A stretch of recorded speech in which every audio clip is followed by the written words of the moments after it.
하나님께서 우리를 구원하신 사랑에 감사하는 것은 중요한 일입니다. 더불어 왜 우리를 구원하셨는지 그 목적을 아는 것도 중요한 일입니다. 오늘 우리를 부르신 하나님의 소망이라는 제목으로 잠시 말씀을 나누고자 합니다. 오늘 여러분들과 함께 나눌 말씀은 에베소서 1장 18절 말씀입니다. 너희 마음에 눈을 밝히사 그의 부르심의 소망이 무엇이며 성도 안에서 그 기업의 영광의 풍성함이 무엇이며. 어릴 때 친구들과 게임을 할 때 운동신경이 좋은 친구가 나를 택하여 같은 편이 되게 하면 기분이 좋았습니다. 그 친구와 하는 게임은 거의 90%를 이겼습니다. 그래서 그 친구가 있으면 든든합니다. 그 친구가 나를 택했으니 그 친구 말을 따라 나도 게임에 이기기 위해 최선을 다했습니다. 이것은 신앙생활에서도 마찬가지입니다. 하나님께서 무엇을 위하여 어떤 목적을 가지고 부르신 것인지를 아는 것은 우리 신앙생활에 큰 도전과 격려와 위로가 됩니다. 왜 이 세상에 수많은 그리스도인들이 있음에도 불구하고 또한 그들 중에 온전히 헌신된 그리스도인들이 많이 있음에도 또 나를 부르셨을까요? 성경은 하나님께서 우리를 불러주신 목적에 대해 몇 가지를 소개하고 있습니다. 먼저 하나님은 우리를 거룩하고 흠이 없게 하시려고 불러주시어 자기의 자녀됨을 드러내고자 하셨습니다.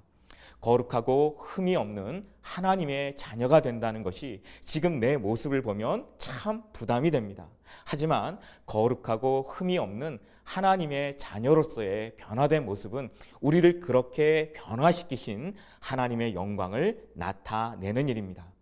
누가 우리를 그렇게 변화시킬 수 있을까요? 이 세상의 어떤 교훈이나 사상이 우리를 그렇게 바꿀 수 있을까요? 오직 하나님의 은혜가 우리를 그렇게 바꾸는 것입니다. 수가성에 살면서 5번이나 이혼을 당한 여인이나 방탕하였던 성 어거스틴이나 깡패였던 김익두 목사님을 변화시킨 것은 하나님의 은혜입니다. 그리고 그 은혜가 우리에게도 있습니다. 세상이 물을 것입니다. 왜 당신의 모습에 빛이 날까요? 왜 당신의 모습 속에 예수님의 모습이 보일까요? 우리는 압니다. 바로 하나님의 은혜라는 것을. 우리는 우리를 변화시키는 말씀과 성령님의 은혜로 날마다 새롭게 세워져야 할 것입니다. 둘째, 베드로전서 2장 9절 말씀을 보면 우리를 왕 같은 제사장이라고 하셨습니다. 하나님은 우리를 이 땅에서 하나님의 통치의 대리자로 세우셨습니다. 우리는 이 세상의 것이라 할 수 있는 부나 쾌락에 다스림을 받는 자가 아니라 다스리는 자가 되어야 합니다. 하나님의 뜻을 이루고 하나님의 나라를 세우는 자로 서야 합니다. 그래서 더욱 말씀을 붙들고 소원을 가지고 하나님께 기도해야 할 것입니다. 또한 하나님을 예배하는 제사장으로서 하나님을 섬기며 하나님께 감사와 찬양을 드리며 자신을 헌신함으로 예배해야 할 것입니다.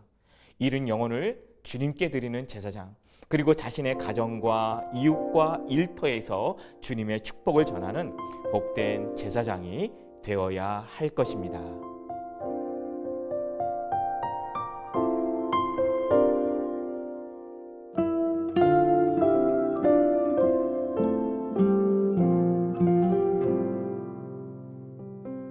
CTS 시청자 여러분, 우리를 부르신 소망은 어떤 특별한 직분을 받은 분에게만 국한된 말씀이 아닙니다. 저와 여러분 모두가 함께 받은 부르심의 소망입니다. 우리의 약함을 변화시키시며 우리의 삶의 방향을 새롭게 하시는 하나님의 역사가 우리 안에 있음을 증거합시다. 그래서 우리를 보는 자마다 그런 역사를 이루시는 하나님께 영광을 돌리는 역사가 있기를 주님의 이름으로 축원합니다.